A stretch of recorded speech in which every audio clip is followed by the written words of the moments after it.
In today's video, I'm going to teach you how to set a value in a child table in ERPNext. This process might seem straightforward once you get the hang of it, but it's essential to approach it step by step to ensure that all values are captured accurately. So, let's dive right into it. Imagine you're working on a form in ERPNext. Perhaps you're filling out a sales invoice or managing a custom doc type you've created for a specific purpose in your business.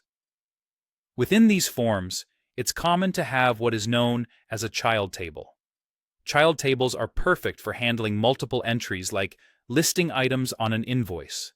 They provide a structured way to organize and input data quickly and efficiently. Let's go through the process of setting these values manually via the user interface. First, navigate to the form you're working on. This form could be anything from a sales invoice to any other custom doc type that suits the needs of your company. Within this form, locate the child table. For this example, we'll refer to it as items.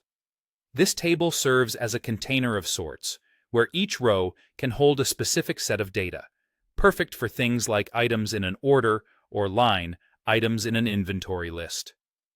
Once you have located the items child table in your form, you will want to add data.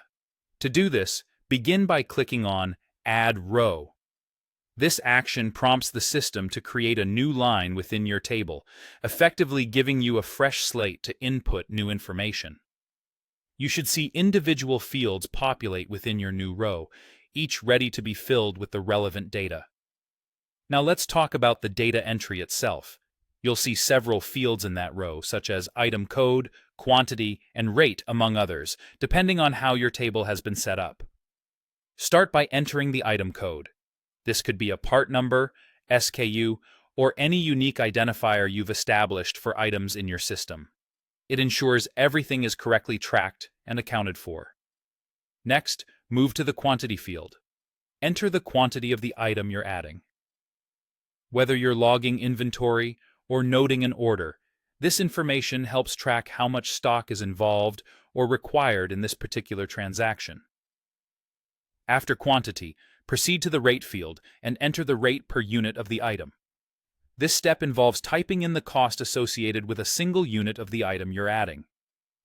This rate, when multiplied by the quantity, usually helps automatically calculate the total cost for that row, streamlining the whole invoicing or ordering process for you.